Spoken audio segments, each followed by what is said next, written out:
Hashem. Today's daf yomi is Zevachim daf Nantes, Zevachim 59. Today's daf yomi, the Gemara tells us 2 lines from the bottom of 58b. The Gemara is continuing the conversation that we had yesterday, where Rabbi Yochanan said that Rabbi Yossi is of the position that the entire Mizbeach has to be in the northern part of the courtyard. And the Gemara said, Rabbi Zera said, we know that Rabbi Yochanan has a tradition about this, but he must also have a Mishnah. The Gemara tried to say that the source for this idea was a Mishnah in Tamid. And then Rabbi Ada Barava said, no, that's not necessarily like Rabbi Yossi. That maybe is like, that Mishnah in Tamid could be consistent with the position of Rabbi Yehuda. Now the Gemara is going to suggest on the bottom of 58b that it's possible that the Mishnah in Tamid, which implies that the Mizbeach is in the north, that may be consistent with the position of Rabbi Yossi Aglili, which is different than Stam Rabbi Yossi. The Gemara says, Hamani, it's possible that Mishnah, says Rabbi Sharvia, this Mishnah from Tamid, it's possible that could be Rabbi Yossi Aglili. It's possible that that's Rabbi Yossi Aglili, the Tanya Rabbi Yossi Aglili Omer, Mitoch Shenemar. Rabbi Yossi Aglili has a brisa where it says there's 2 psukim that seemingly contradict each other. One verse says, "Nasata sakior bein ol moed uvein hamizbeach." One verse says that you should place the kior. The kior is the basin between the ol moed, between the mishkan, or between the basin mikdash and the altar. So one verse says that the basin, the kior, is supposed to come between the ol moed and the mizbeach. And then there's another verse which says, "Ves mizbach haolah sam pesach mishkan hamoed." The other verse says that the mizbeach has to be directly opposite the entrance into the Ol Moed. So one verse is saying that the kior should be between the Ol Moed and the mizbeach. Another verse says that the mizbeach has to be directly opposite the entrance into the Ol Moed.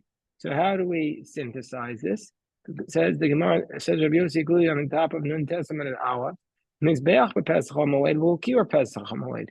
The Mizbeach is the one that has to be directly opposite the entrance, and the kior can be directly opposite the entrance because then it's blocking off the Mizbeach. So Heichon Hayanosno. So where would they put the kior?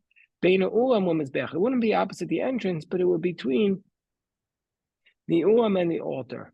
Mashuch Kima Klapi Adarim. Meaning to say it would be between the area between the Mizbeach and the Ol Moed, but it would be south of the altar. So it wouldn't be blocking the altar, the entrance. And so therefore that would be the way we don't have a problem, because it's between the Ol Moed and the Mizbeach, but it's not blocking the entrance from being directly opposite the Mizbeach. And the only way to do this is to place it a little bit south of the altar. So the Gemara says, well, Maika Savar. So Rabbi Yossi Aglili's position here is that the only way you could do this is by placing the basin a little bit south of the altar. What's its position? Ika Savar. And the Gemara is basically going to argue that it must be that Rabbi Yossi Aglili says that the altar is completely in the north. And we'll see how we get there. As the Gemara, Maika Savar, says Rabbi Sharavia, what does Rabbi Yossi Aglili say? He must say, if Ika Savar, if he was of the position that Kul Mizbeach B'Daram Kai, that the whole Mizbeach was in the south, then we wouldn't have to put the kior south of the altar, because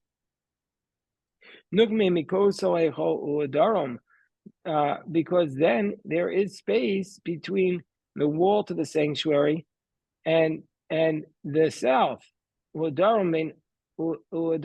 And we have a little bit of a girsa issue. He says, the hainu, because that will be pein ulam mizbeach, meaning to say that since the altar is 32 amos and it's all in the south, the first 5 amos are opposite the Ol Moed. So then you can just put it south, that whole 27 amos area, where is between the ulam and the mizbeach, and you could put the kior there. You don't have to put it south of the altar. And if you want to even say that the sanctity of the sanctuary and the ulam are one, So, okay, fine. So move it another 5 amos back. As we said yesterday, the Ulam adds 5 amos to the Pesach, to the entrance. So you still have another 22 amos to put it. So therefore, or inami,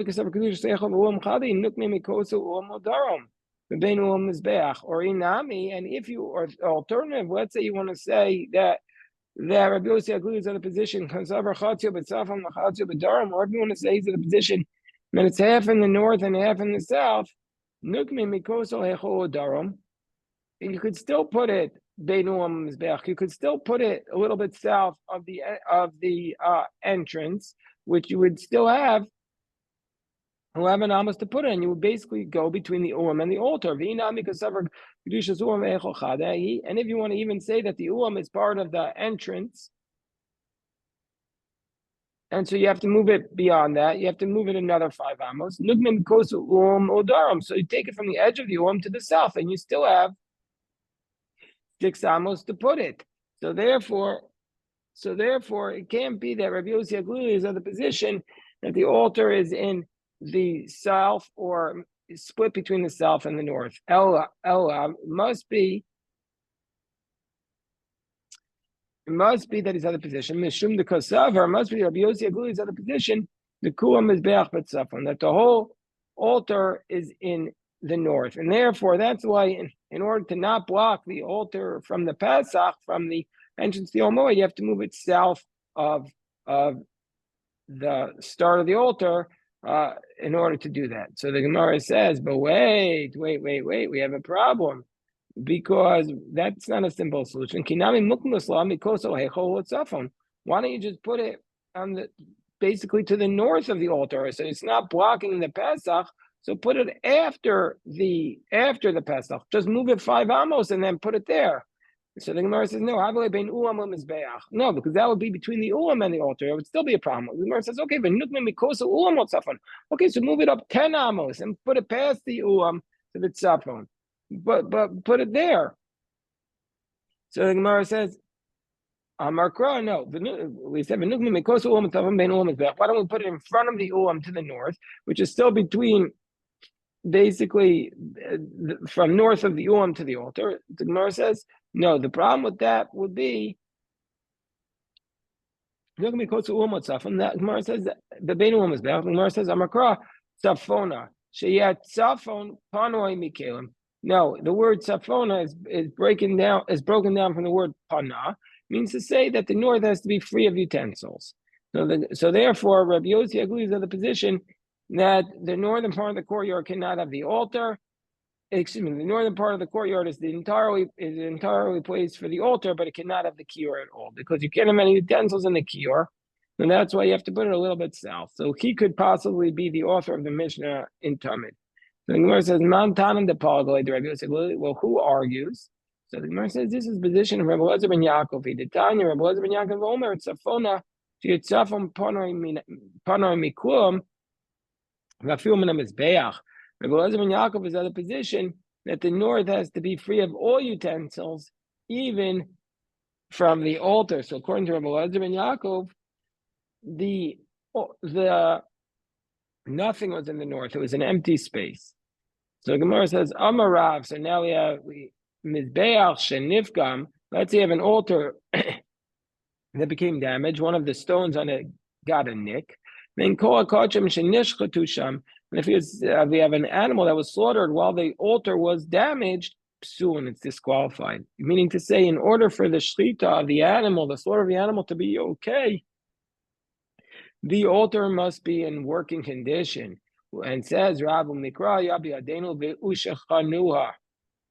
We had a verse that taught us this, but we forgot it. So Kisolak Rav Kahana, when Rav Kahana came up from Eretz, when Rav Kahana went up from Babel to Eretz Yisrael, Ashkei Rav Shimon bar Rabbi, the Ka'amar Mishimar Mishmal bar Rabbi Yossi. So he found Rav Shimon bar Rabbi, who said in the name of Rabbi Shmuel Rabbi Yossi, Minayom Mizbeach Shenifgam. How do we know that an altar that became damaged, Shekol HaKodshim Shenishchatu Sham Psuin? How do you know if there's an altar that became damaged, that all the sacred animals that were slaughtered there are disqualified? So basically, he says, what's the source of this idea? He wants to know the source of Rav's teaching. If you have an altar that was slaughtered, and you sacrifice the animals while the altar was slaughtered, they're all disqualified. There's the source for it, as it says in the pasuk, which we said actually yesterday in a different context. That you shall slaughter upon it your ola and your shlemim. You're not actually slaughtering on it, even though we said that you can slaughter. It doesn't mean you have to slaughter on it. Elo kishu shalem, lo kishu chaser. Means to say you can only slaughter the animal when the mizbeach is complete, and not when it's missing anything. So when Rav Kahana heard that Rabbi Shmuel bar Rabbi Yossi said that, when this was said in the name of Rabbi Shmuel, it says Hainu kra deshtamal el Rav. This is the pasuk that Rav was missing. Baruch Hashem Boker Tov Jeff. We're on the bottom of 59a. So the Gemara says basically Rav had said that any mizbeach, any animal that was slaughtered while the mizbeach was damaged, it's going to be disqualified from being brought as a korban. But Rabbi Yochanan argued with Rav. Rabbi Yochanan Amar, Echad zeh v'echad zeh psuin. Both this and that are disqualified. What does that mean? Echad zeh v'echad zeh. Rashi says whether it was slaughtered when the mizbeach was damaged, or whether it was slaughtered after the mizbeach was fixed. But if it was sanctified while the mizbeach was damaged, then it becomes what's called niru v'nidchu. It was, meaning to say, if it was sanctified, it was already sanctified, and then the mizbeach became damaged, then it became pushed off at that moment, and so therefore, Rabbi Yochanan is in a position it can no longer be brought as a korban ever. So even though it wasn't slaughtered while the mizbeach was damaged, if it was sanctified, it was already sanctified, and then the mizbeach became damaged, then Rabbi Yochanan would say it cannot be brought as a korban. And my pligi, what's the source? Rav Savar Balachayim in Nidachim. Nidachim is something that's pushed off from being able to fulfill the mitzvah because there was a disqualifying factor there. So since Rav says that this is a living animal, that cannot be something that's pushed off. Balachayim in a Nidachim. Whereas Rabbi Yochanan Savar, no, even though it's a Balachayim, even though it's an animal, Nidachim, it could be pushed off. So again, if the animal, everybody says that while the mizbeach was damaged, if you slaughtered it, it's no good. The dispute is, let's say you didn't slaughter it, but it was a sanctified animal and the mizbeach became damaged. Then Rabbi Yochanan says it's no good, and Rav says it's good. So the Gemara's challenge is, the Gemara says, Meisevei. So basically, the Gemara challenges Rav's position. The Gemara says, Kol HaKodshim Shahayu Achol Nivneh HaMizbeach. So we have Bryce. So the Bryce says all the animals that were sanctified, Kol HaKodshim Shahayu Achol Nivneh HaMizbeach, Bakach Nivneh HaMizbeach Psuin. So it says in the Bryce, so all the animals that were sanctified before the altar was built, and then afterward the altar was built, it's disqualifying. It means not only that they were sacrificed, but even if they were sanctified before the altar was built, are disqualified. Direct contradiction to Rav. Gemara says, Nivna, no, you're talking about a case, you're talking about a case where there was no altar. Well, then they're pushed off even at the outset, mean to say that when they were sanctified, the altar was not there. So it's so even if they sanctified it before the altar was built, it wasn't even, there was no altar there, it was never sanctified. So of course it's going to be disqualified. So Ella means to say Achlo Nera Samizbeach, meaning to say, so the animals, so change the text and say, let's say there were animals that were sanctified while the altar was built, but before it was destroyed, then they're going to be disqualified to be brought when the altar is eventually rebuilt. The Gemara says, Neras, you're talking about they were sanctified, then the altar became destroyed, and now they're disqualified for when it's rebuilt. What are you talking about? It took 70 years to rebuild it. Those animals are going to get old, and they're going to be disqualified, aside from the miraculous aspect that a sheep can't live 70 years, a cow can't live 70 years, they're also going to be disqualified because they're too old, because we know that's one of the disqualifying aspects of a korban. So Ella Achlo Nifka Mamizbeach, Akach Nifka Mamizbeach Psulim. So we have to amend the Bryce. It says all the animals that were sanctified before the altar became damaged and then it was fixed are disqualified. So it's a direct contradiction to Rav. So Rabbi Yochanan respond, well, Tiruti Kamatarata, you already amended the text twice of this price. So Ema, so amended one more time. Shenishletu, all the animals that were slaughtered while the altar was destroyed are disqualified. Ema Shenishletu.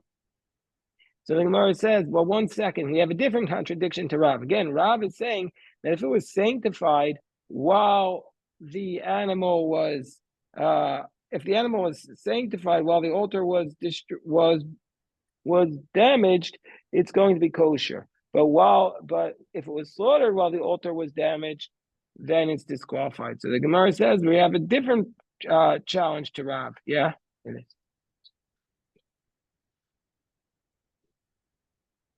If the altar is repaired, you could use it. It's not that it's not it was always kosher in that sense. So according to Rav, it's never, well, the altar, So the Gemara says, we have a question on Rav. V'amar Rav Gido Amar Rav, Mizbeach Shenekar, Maktir and Ketoris Bimkomo. Rav Gido said in the name of Rav, let's say you have talking about the inner altar here, the altar of the incense, and it says that when if the altar was damaged, you could bring the incense in the place of the altar. So therefore, the Gemara's assumption should be the same law for the outer altar. Even if there's no outer altar that's functioning, you should be able to bring the animal in the place of the altar. It's not just a question on Rav, it's also a question on Rabbi Yochanan, who also says that's no good. But it's the problem. The reason why it's a question on Rav is because it's a statement of Rav which contradicts another statement of Rav.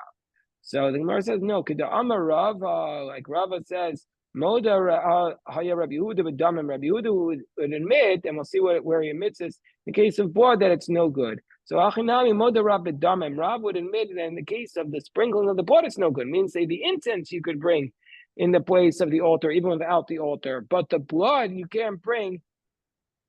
You can't sprinkle the blood if there's no altar. And so therefore, it's not contradicting. That was only a case with respect to the inner altar, not the outer altar.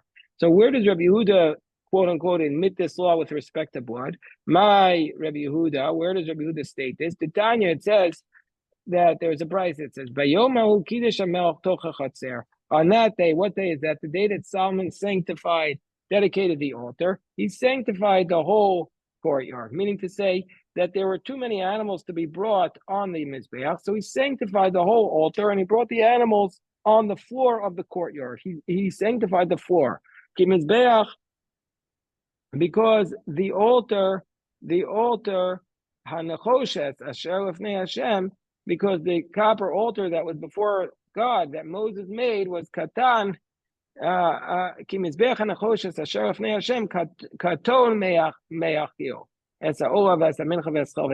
the altar, the copper altar, was too small.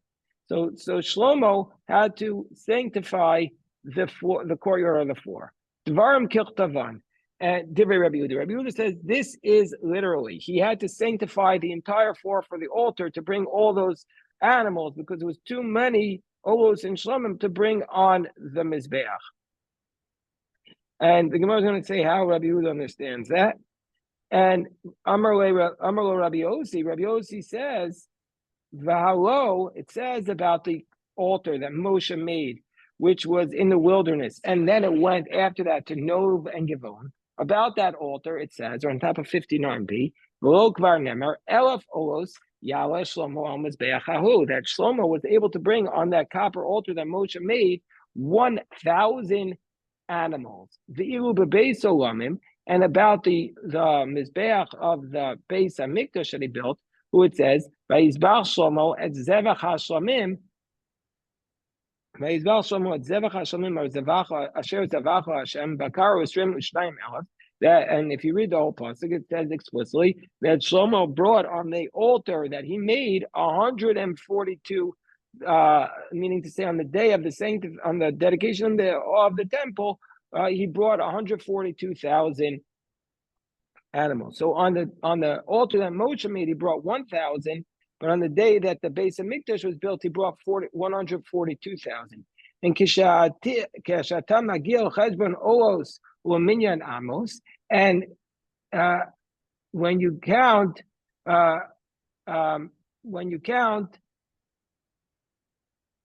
the number of offerings, how many olos could be brought, because it says that he brought 1,000 olos on the altar that Moshe built. And so when you count the number of all olos and you compare it to the amount of space that there was on the altar that Moshe brought, you'll see there really was only one amma square that he could do it, because the Mizbeach was 5 amos, and then you take away from the horns and the saviv and the sovev and the yisod, and so basically the space of the fire was 1 amma by 1 amma, because you also need a place for the kohanim to walk.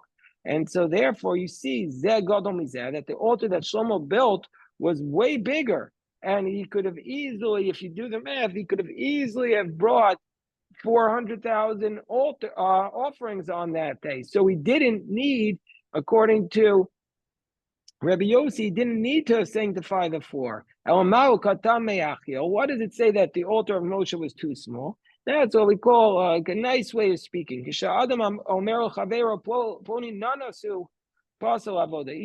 he doesn't want to say this person is disqualified to say that he's a apostle, he's a reject. That's like inappropriate language. So he says, oh, he's too short to be kosher. But he didn't say he's disqualified. He just says this person is short. That's his nice way of saying it. So therefore, Rabbi Yossi is saying, he wasn't saying that the altar of Shlomo was too small, but to sanctify the floor, but rather he was saying that the pasuk is saying that the altar of Moshe was somehow disqualified, and that was his way of saying it. Whereas Rabbi Yehuda, who says that when he said that the altar was too small, means literally. Shapir Kama Rabbi Yossi. So what would Rabbi Yehuda respond? Because Rabbi Yossi proved that the space of the altar was really big enough to carry 400,000 animals. So the Amar Rabbi Yehuda Tamei. So the Gemara says Rabbi Yehuda follows his logic. The Amar Mizbeach Shasa Moshe Gadol Haya. No, actually Moses' altar was actually not. There wasn't only 1 amos square to bring the fire. It was actually much bigger. And so therefore, if you can't assume that there would have been enough space by the proportionally bigger Mizbeach of Shlomo to bring 400,000 animals. How so? The Tanya, I don't know, Moshe's altar was actually much bigger, because it says, with respect to the altar of Moshe, it says in Parashas Tetzaveh, Chamesh amos orach, Chamesh amos rochev, Ravua Yiyah, that there's 5 amos long, 5 amos wide as the altar, and that's Dvarim Kiltavan, Divrei Rabbi Yossi. Rabbi Yossi says in Parashas Truma, we're going to say 5 amos long, 5 amos wide, literal. That's what Rabbi Yossi says. So Rabbi Yossi says that the pasuk is explicit that Moshe had to make this size altar. Whereas Rabbi Huda said no, that's not how. It was actually bigger than that. Nemarkan Ravua. It says by the altar of Moshe the word Ravua, which literally means squared. And also when we talk about the altar of Ezekiel, which is prophesizing about the next Beis Hamikdash's altar, it says the word Ravua. It says the Ariel, which you already said is the Mizbeach, was 12 amos long by 12 amos wide. Ravua el arbas riva of. It was Ravua to its 4 riva of. And so there, it doesn't mean that it was total of 12 amos by 12 amos. It means that it had 4 quarters, and each quarter was 12 amos. So just like Malalan, just like by Yechezkel Me'em Tziyaso Hayamodit, that the Ravua meant that it was divided up into 4 quadrants, and each quadrant had 12 amos. Afkan, also by Moshe, we have to say that each quadrant was one of 4. Me'em Tziyaso Hayamodit. So therefore, the altar that Moshe made was really not 5 amos by 5 amos, but 10 amos by 10 amos. And so therefore, when you deduct the space around for the horns and the ledge and the kohanim to walk, then you see that the marach, if you do the math, was 6 amos by 6 amos. And the end of the day, it was 36 amos squared. And on that area, Shlomo brought 1,000 animals, 1,000 olas. And according to this calculation, that the then larger altar that Shlomo brought, he could only have brought proportionally 11,000 olos. And so therefore, when Shlomo brought 142,000 animals that day, he had to sanctify the floor. And how do we know that in the altar that Yechezkel built, how do we know that it was 12 amos for every direction? Maybe it means that it was 12 amos by 12 amos. So the Gemara says, because the pasuk says, V'ariel shteim esrei orach b'shteim esrei rochev ravu al arbas riva'av. It says those words, ravu al arbas riva'av. V'tanya shteim esrei orach b'shteim esrei rochev v'kol ruach. And we have a brisa that says this means 12 amos long and 12 amos wide for each direction. Or maybe it's a total of 12 by 12. That teaches us that it's deriving it from the middle. So basically, Rabbi Yishmael says, no, he didn't need to sanctify the floor. And Rabbi Yehuda says he needed to sanctify the floor. But we still didn't get to the phrase of Rabbi Yehuda says it by damim. Rabbi Yossi, ki amar gzeira shava, and when Rabbi Yossi says this gzeira shava, begova hu degamir, he says it as it relates to the height, meaning say this word ravua is teaching us that the word ravua that says by the outer altar, it's not telling us about the area of the altar, but it's telling us to compare it to the inner altar. That it says by the Mizbeach HaZahav, the inner altar, where it says the Tanya v'shalosh amos komaso, but it says you shall make this altar, and the shalosh amos komaso. Rabbi Yehuda says that the outer altar is supposed to be 3 amos, whereas Rabbi Yossi says Nemar kan Ravuah and Nemar Lalan. It says by the inner altar, Amar Arkova Amar Rachbo Ravuah Yiyah. Malalan Govo Pishnaim Karko. So just like by the golden altar, it was twice as tall as its length. Afkan Pishnaim Arko. So to here also it was twice its length. So Amar Rabbi Yehuda. So Rabbi Yehuda says back to Rabbi Yossi, how could you say that the altar was 10 amos high?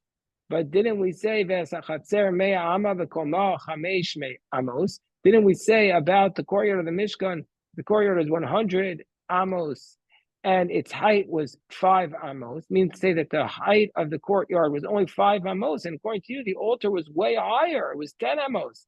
After Kohen only Agabe Mizbeach, is it possible the Kohen is standing on the altar of Avoda Biyado, doing his service, Kol Amron, or something, and everybody's staring at him? This is not going to be considered the modest way of serving that everybody sees him doing the exact ritual. Amar Rabbi Yossi, so Rabbi Yossi says to Rabbi Yehuda, how can you say that it was only 3 amos? And